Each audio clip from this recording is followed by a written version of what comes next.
નમસ્કાર મિત્રો, હું છું તુષાર વડોલિયા અને આજે આપણે બનાવશું પકોડા। સૌપ્રથમ કાંદાને ઝીણા સમારી લેશું, ત્યારબાદ મરચાંને ઝીણા સમારી લેશું।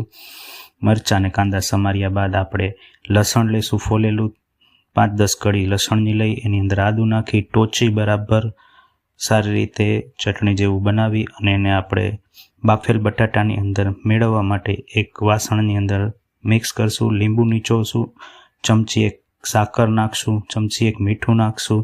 ત્યારબાદ આપણે બાફેલા બટેટા જે રાખ્યા હતા એને એની અંદર નાખી અને સારી રીતે મેશ કરી લેશું।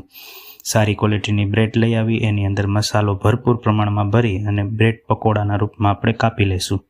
નાના પીસ થઈ જાય તેથી તળવામાં સહેલાઈ રહે।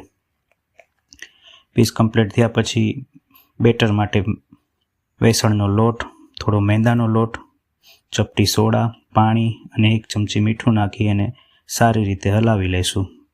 સરસ રીતે બેટર ચણી વગરનું થઈ જાય, એકદમ રેડી થઈ જાય એટલે તળવા માટે બ્રેડની જે આપણે સ્લાઇસ કટિંગ કરી લીધી એને ડીપ કરી બેસણમાં અને પછી આપણે તળી લઈશું। તળ્યા બાદ 1 બાય 1 નાની કઢાઈ હોવાથી 2 પીસ તળ્યા છે, 2 પીસ તળાઈ જાય એટલે આપણે એને ક્રિસ્પી રીતે તળાઈ જાય એ રીતે ધીમા તાપે તળવાના છે।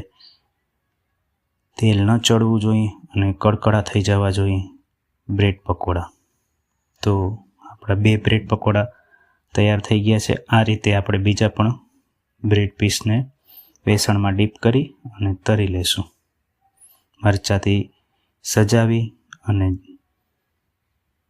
તૈયાર છે। ચટણી સાથે સર્વ કરો। ખાવામાં ખૂબ જ ટેસ્ટી, ખૂબ જ સ્વાદિષ્ટ ગુજરાતી ટેસ્ટ। ધન્યવાદ।